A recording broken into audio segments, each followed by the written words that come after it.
you're thinking about running for president. How is that thought process going? What people are telling me includes that they want to believe in systems, and they've lost trust in those systems. People know that at the end of this administration, there will be a lot of debris, and it would be irresponsible to then address that in a way that we only talk about what should we do, what do we need to do to rebuild.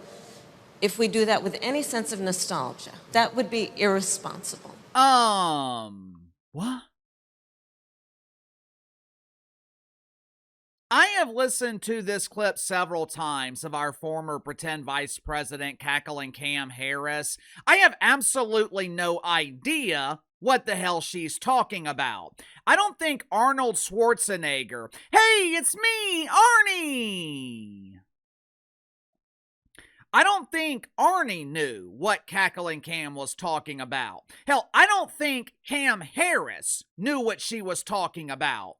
Cackling Cam was asked about her thought process when deciding to run for president in 2028. She was asked if the end result of combining those two brain cells would be huge embarrassing failure 2.0. And Cam Harris responded with another classic word salad where she constructs sentences and paragraphs with no discernible meaning. Pretend vice president, are you running for president? I'm running for marathon.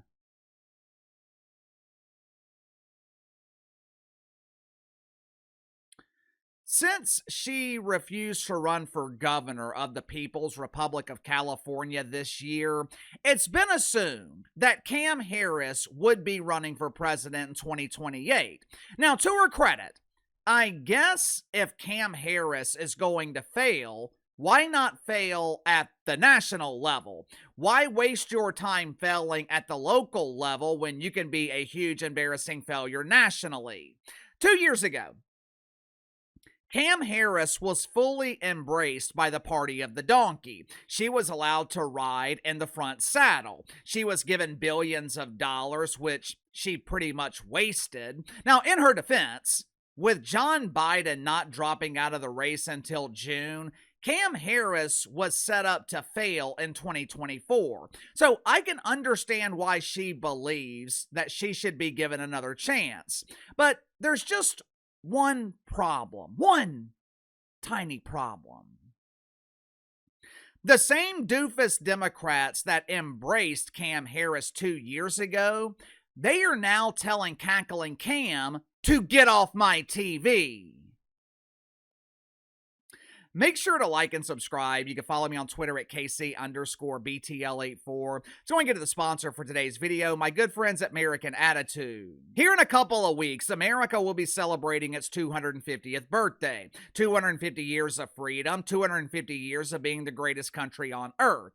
Due to a certain political party that is anti-American, I'm sure July 4th is going to be intentionally divisive. But you can show your love and support for our country with patriotic gear from American Attitude. American Attitude is more than a clothing brand. It is a movement for people who love faith, freedom, and a good punchline. They got plenty of hats and t-shirts that celebrate 250 years of American freedom. But my personal favorite, it's got to be the infidel t-shirts and hoodies where you're displaying your pride at being labeled as an infidel. They've also got patriotic hoodies and tumblers to keep the beverage of your choice iced down during the summer.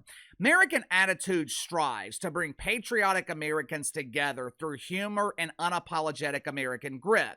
So click the link in the description or the pinned comment below. Use my promo code BTL10, BTL10. Receive 10% off your first purchase with American Attitude.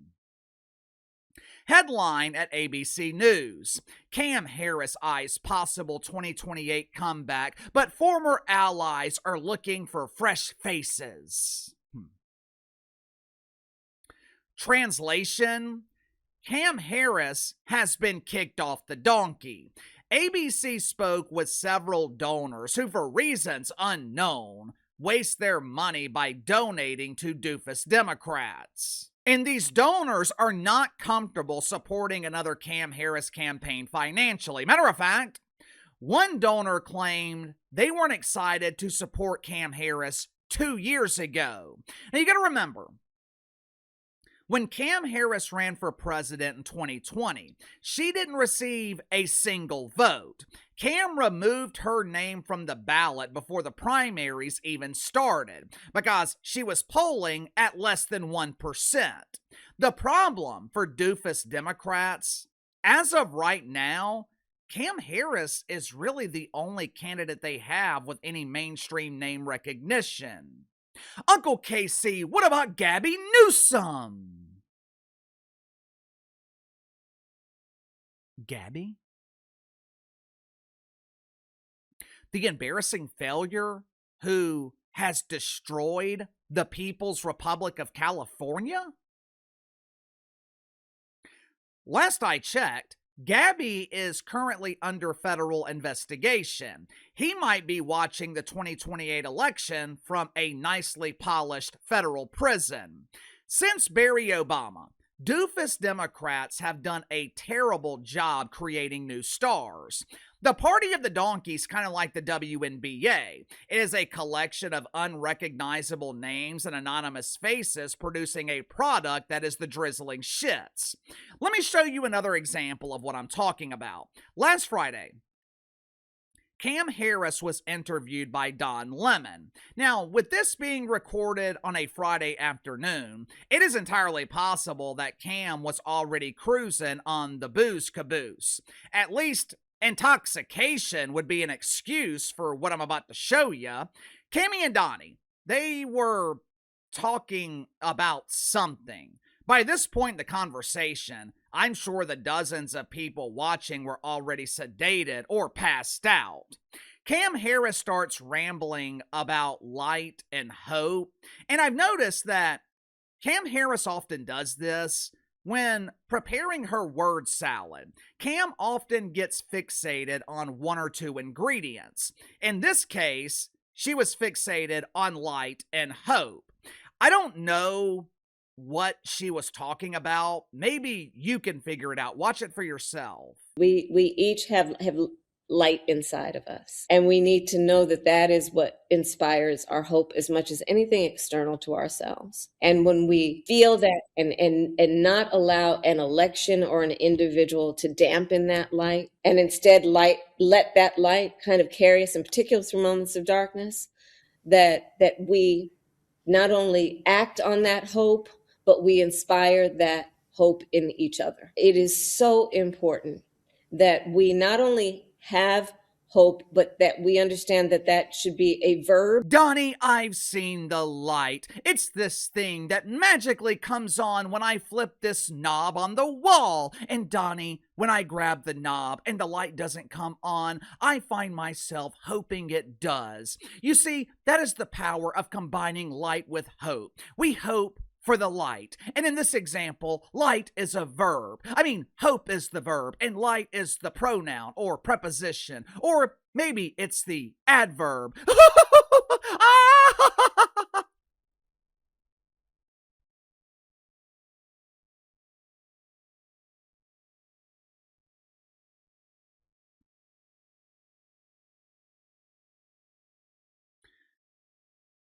Is it any wonder? Is it any wonder why doofus Democrats are begging Cam Harris to go away? You know, I seem to remember warning about this 2 years ago. Doofus Democrats are responsible for creating this disaster. Remember a couple of years ago when I told you the Party of the Donkey would be stuck with Cam Harris?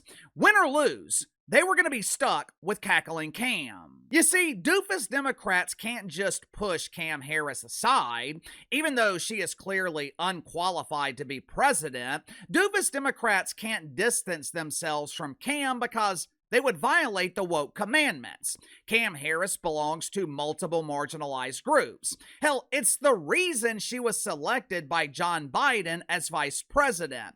And now, doofus Democrats are stuck. One donor told ABC News, "For someone who wants a future in politics, Cam Harris has done nothing to maintain relationships with major donors. We haven't even received a thank you note for supporting her 2 years ago." I wonder why. Maybe you didn't receive a thank you note because Cam Harris feels entitled. And the reason she feels entitled is because you built her national platform on the fact that she belongs to multiple marginalized groups.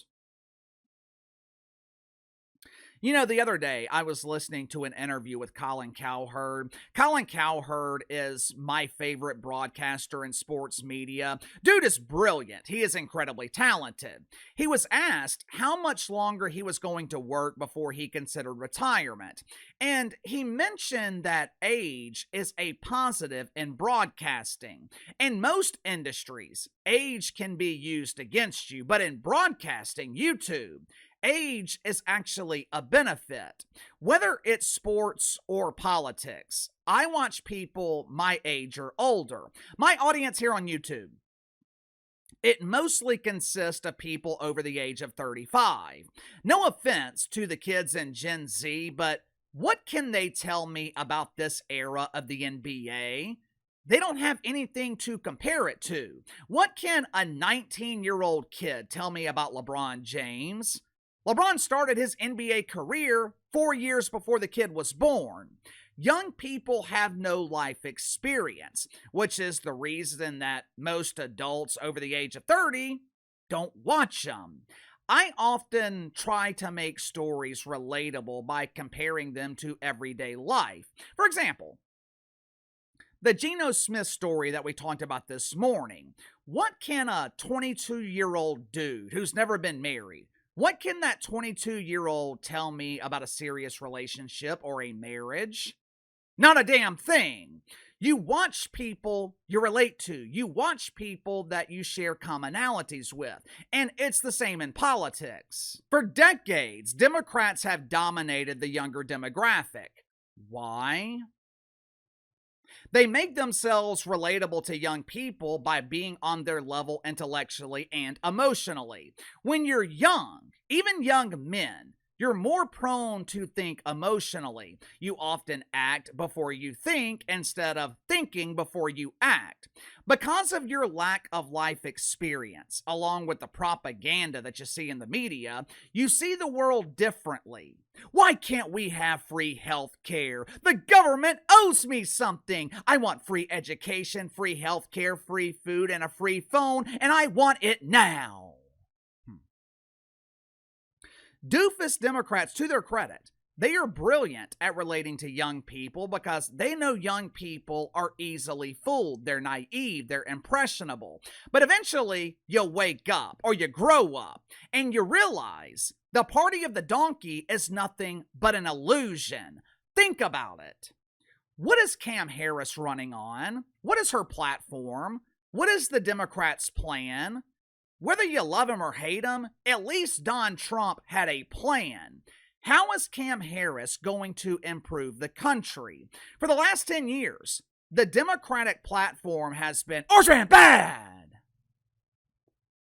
Well, Orange Man is done. Not going to be running in 2028. So, how are doofus Democrats going to create a new star when they don't have an orange enemy to divert our attention away from the real issues?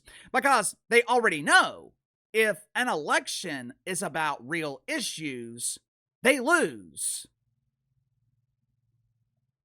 Sound off in the comments below. I'll see you guys tomorrow.